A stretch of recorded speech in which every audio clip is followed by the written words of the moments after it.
I'm sorry. No.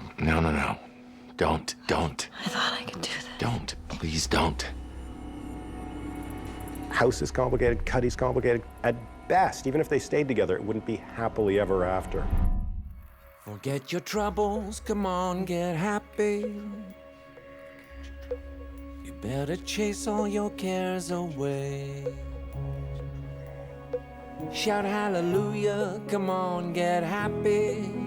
Get ready for the judgment day.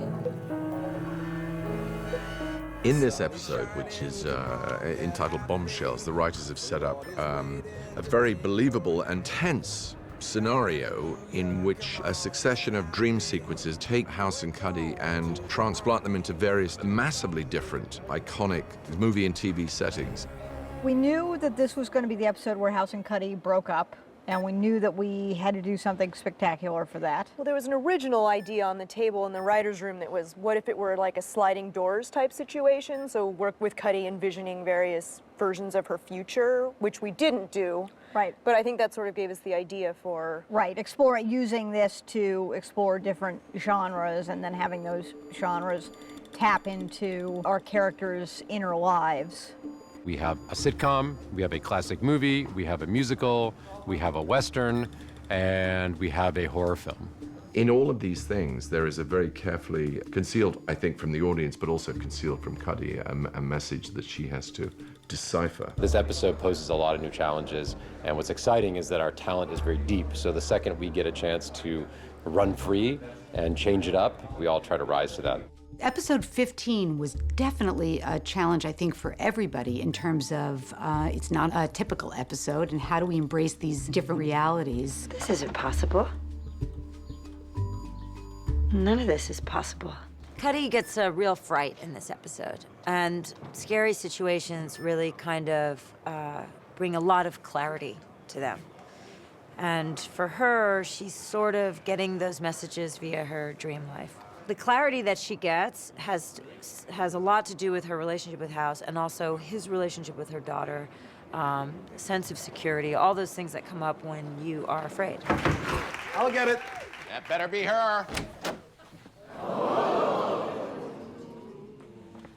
Rachel Cuddy, you were supposed to be home half an hour ago. Don't blame me. He's the one who wouldn't run any red lights. The whole point of it was supposed to be a bit of a cliched, hackneyed sitcom. That was supposed to be the idea there.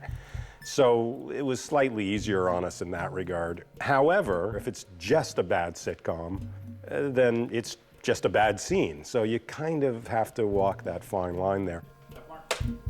We recreated the impression of House's apartment. So you're looking at a sitcom version of House's apartment if interpreted by a sitcom production designer. So our art department did a phenomenal job putting in the idea of House's apartment into that. And the way we shot that had to be in that sitcom style that people are used to. House and I play essentially Charlie Sheen and John Cryer's characters on 2.5 Men. We're kind of two bachelors raising a young kid on our own.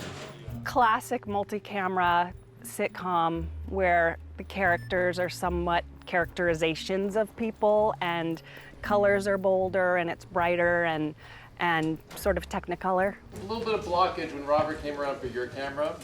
And then I'm thinking probably stay with them this time. I've never shot a sitcom. I don't really watch multi-camera, so I had to go and really look at the technique that they used to both shoot it and stage it and act it. I got to open the door to reveal the cop and the daughter, and you sort of open the door and do kind of a turn, like to sort of literally clear so the audience can see who's there, like you're in a play. Every sitcom does it. You have to do it, and there's no way to make it look natural. There's just no way. People do sort of turns and scratch their head, and you're just clearing the doorway so the audience can see who's there. That's what you're doing. So that was fun for me to do my version of that. We had to recreate all these things that would never work on our show in an hour drama because they'd be completely inorganic. But once you're in the sitcom world, they are pitch perfect. And Hugh and Robert grabbed right onto it. The police officer was fantastic. The little girl was great. And Sarah and Liz wrote the perfect one-liners. And we had on the day a laugh track available to us and all the oohs and ahs and reactions from the crowd, which we just hit a button and would play. Where'd she learn that?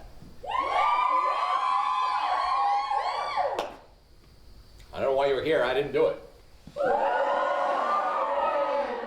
Because we had to leave those completely inorganic pauses, you know, when somebody comes out and has an entrance, like he's the Fonz. He comes out, we have to wait 3 seconds so everybody can get their applause in. Then he says his catchphrase, we got to leave room for the reaction to that. So we had to make sure we had timed that out right. Where'd she learn that? I don't know why you're here. I didn't do it. It was our fastest thing to shoot because we lined up 3 cameras like they do. We shot it once, we lined them up again, we shot it twice, and we were done. To work with Hugh in kind of a sitcom atmosphere was so unusual and so unlike what we usually do. It was a real breath of fresh air. It was actually really fun. Chase?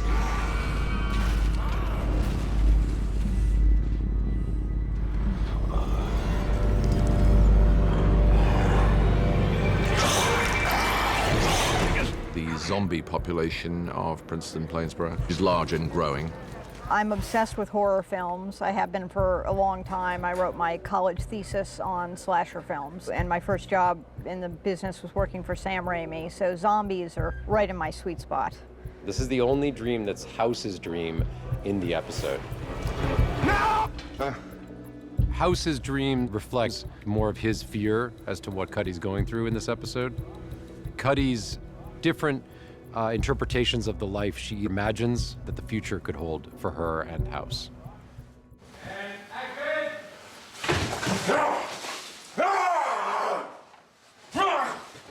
One of the crazy things about this episode is the makeup in this sequence. We brought in our concept designer that did all the artwork for Savagescape back in episode 3 of last year, and he came up with some great drawings for Dahlia to then take and then build on. This was like full-on zombie prosthetics that took 3 hours to put on in the morning. It was a long process. You learn how to relax and get zen and not move a muscle, which are 3 things that I've never done in all my years. That morning, I arrived at work, and Amber and I think Peter had sent me a picture of what they looked like, and I said, I don't want to see that.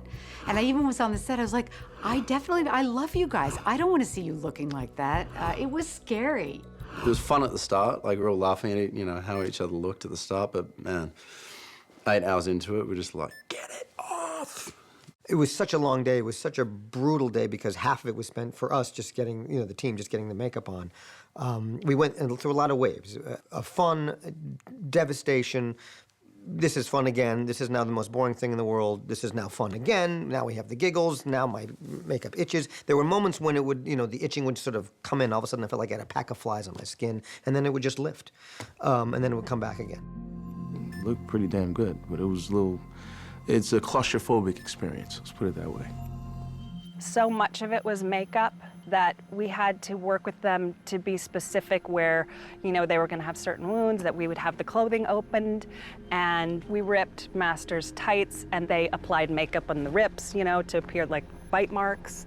And basically, it was real costumes that they wear on the show that we just completely tore apart and made bloody and disgusting.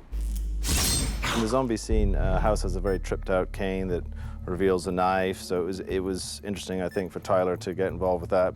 Even though it looks quite simple on the screen, it was quite difficult to pull off, I think. This is just the first cane. This is an actual wooden cane. Nothing special about it. Then as he's fighting the zombies, he pulls this little lever here. Maybe we see it, maybe we don't, and the blade comes out, hopefully.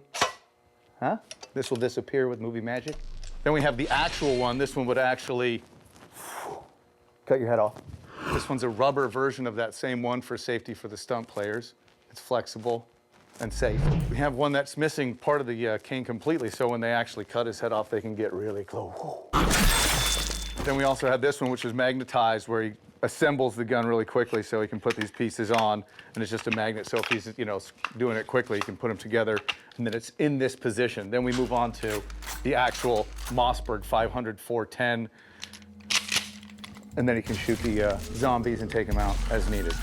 It's not the first time we've told a story in a strange, you know, unrealistic way, basically. Right. So I think we had a little bit more room to wiggle there. Yep. Than we would have going and we into it filled straight. that room with zombies. With zombies. A lot of zombies.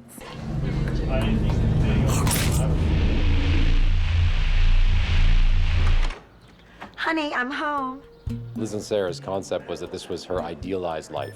This is the life she imagines, where House is home, he worked a full day, he got home early to cook dinner, he took care of the daughter, and Wilson is never far away. The interesting thing about shooting the 50s kitchen was that we shot it in the aspect ratio that was used in the 50s, which is known as 4:3, which means it's a 4:3 ratio. It looks like a square box, essentially, more or less, which is what old television sets were, but also old movies were shot in that format. We used one of the last film stocks that exist in black and white for 35 millimeter, and we lit it accordingly. So it has a nice contrast, it's a very rich picture. We wanted to make sure we did not simply take color film and pull out the color. It just would not look authentic. I think Rachel deserves a treat. No thanks, Daddy. It might spoil my appetite. They got to research this and what would it look like and what sets do we use and what do they wear, and it's amazing how people rise to that challenge. It's a wonderful thing to watch.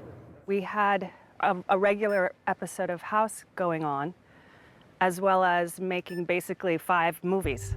First, it's panic, because you're thinking, okay, I have 8 days to do a giant amount of work. And then slowly breaking it down and realizing it can be done by hiring more people and figuring out logistically what needs to happen for each hallucination. I had some great costumes in Bombshells. Kathy Crandall did an amazing job. My 1950s outfit was inclusive of a pointy bra. I don't know what anybody was thinking when boobs were supposed to be weapons in that way.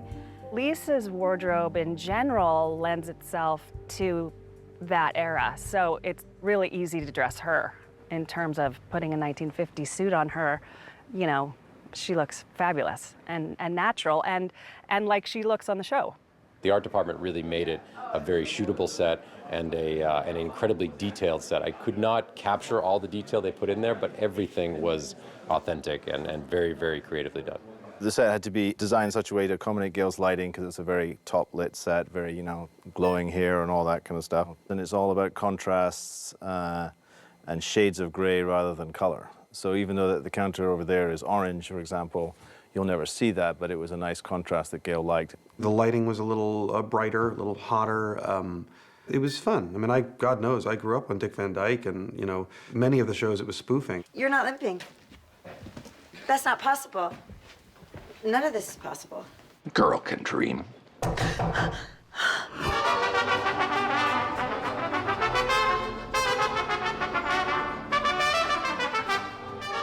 We are shooting, as you can see, a standard hospital clinic scene. Although the maintenance budget on the hospital's been cut, so things have run to seed a little bit. No, what we're shooting today is part of an homage to Butch Cassidy and the Sundance Kid. We want to do that, and we're intentionally doing that. But we're intentionally doing that not to turn this episode into Butch Cassidy and the Sundance Kid. We're doing that to reveal something about House and Cuddy. House!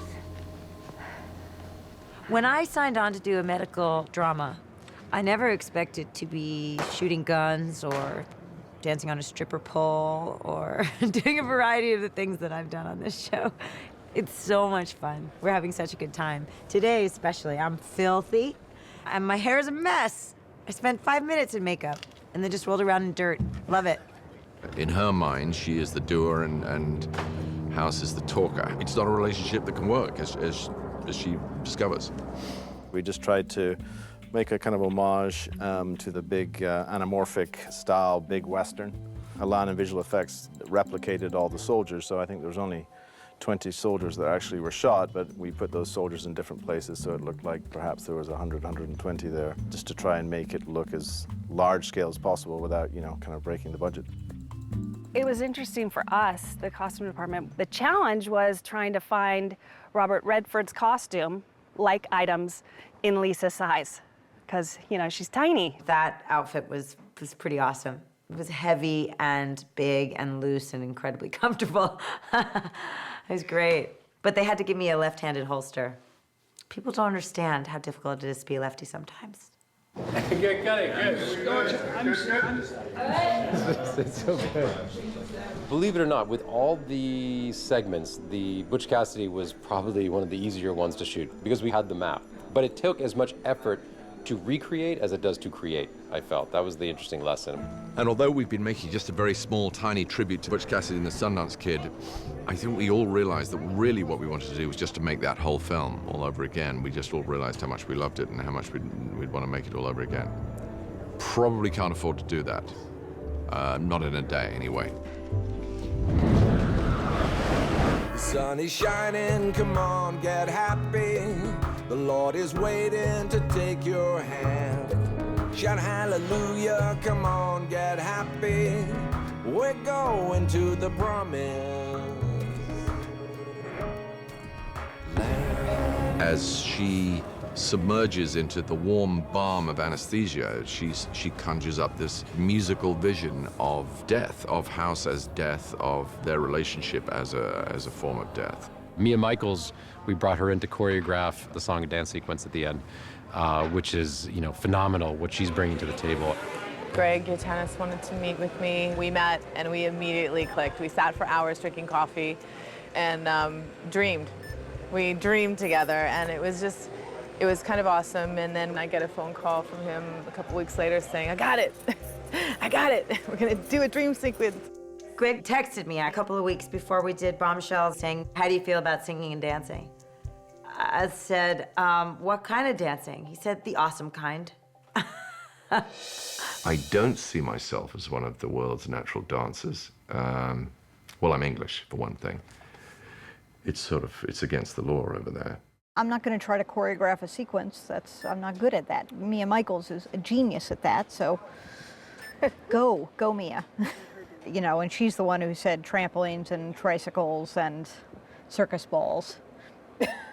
In one of the great meetings of all time. One of the greatest. I need 2 tricycles and a giant silver megaphone and some doves. It's like, okay, doves. All right. But it's cool, we had specific images, you wanted to start in the OR gallery, and we knew that at some point there was gonna be the candy cane, but other than that, it's basically Mia. Forget your troubles, come on, get happy. You better chase. It feels very, almost Dr. Seuss-ish. Dr. House, Dr. Seuss-ish. It's a fun world, it's a quirky world. Just kind of like their relationship in a weird way. It's dark, it's twisted, it's funny, it's sarcastic, it's many things. Shout hallelujah, come on, get happy. All I can say is within seconds of walking into the room, you know absolutely why she's who she is and why she has the stature that she has, but also the complete devotion of her troupe. She just brought the most wonderful sort of energy and inventiveness to the whole thing. She was incredibly generous to me. With dancers, with actors, with anybody, they're artists. They're not robots, and it's not just one person dictating what it has to be. It becomes a marriage because then you get the best of everybody. Getting Mia here and being able to collaborate with her and to get inside her head and to present her something that wasn't just take this song and stage something theatrical. It was take this story, these characters, this script, where we are at this point in this journey, where we've gone for 7 years of the show, put that through your filter and come out with something that represents that. We had our meeting with Mia Michaels on a Thursday, and she was very specific and she had a very clear vision, and she guided me by giving me keywords and using designers as inspiration. So the following 2 days, I worked with a sketch artist and we came up with some designs. The day after that, we presented them to Mia and she loved them. And then 3 days later, we did a dress rehearsal. So that was the most challenging aspect, was the time. I mean, you have to know we're working on such a short prep schedule that once you go outside of the norm, you don't get longer prep in TV. You just have to really sort of live up to the task. But the blue screens are going to come off, the panels will be there, and that's our next gig. When I was in film school, I had learned that Alfred Hitchcock, during one of his films, had basically surrendered over this dream sequence to Salvador Dali to create. And that always stuck with me. So it's very exciting and very new for me to be both producer-director at the same time, where I brought somebody in to pretty much direct 2.5 minutes of the show, and she really came in and has conceptualized it, has helped us visualize it, has done a lot of the shot design, has directed that sequence in a way that was appropriate to her. Like, it was not just, I want you to come create the dance, I want you to show it to me the way you also see it. And it was incredible to be able to do that. It was a beautiful experience. I mean, whether or not it was beautiful to look at, it was really fun to do. I loved being with those young dancers, seeing their enthusiasm, and they're so in their body, enjoying what their bodies can do, and so talented, loving the moment that they're having. I've taken dance class again since then, just because I loved it so much. Oh, and I moved your sleeping pills back in the medicine cabinet because I just worry. Rachel always calls them candy. So. She keeps getting this candy thing, it's candy in every dream that she's having, and why is it candy, and why is it candy? And then as soon as her sister says, Rachel keeps calling it candy in reference to House's pills, and she realizes what her subconscious has been trying to tell her all along, which is that he's back on drugs, and she knows it. When you came to my hospital room that night, you were stoned. One of the most important things you want from your partner is just knowing they're gonna be there when you fall. And she realizes that he, at his core, is incapable of doing that.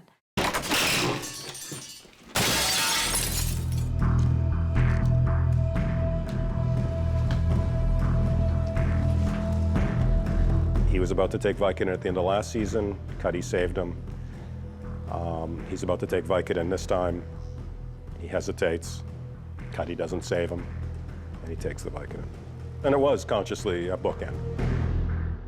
Bombshells was a departure in so many ways for us, not only stylistically, but in the idea of tackling so many big issues, the breakup, the Vicodin, her cancer scare, all of these different genres. We, generally speaking, take a more studied look at maybe one of those things. So this was a challenge because so many things happened.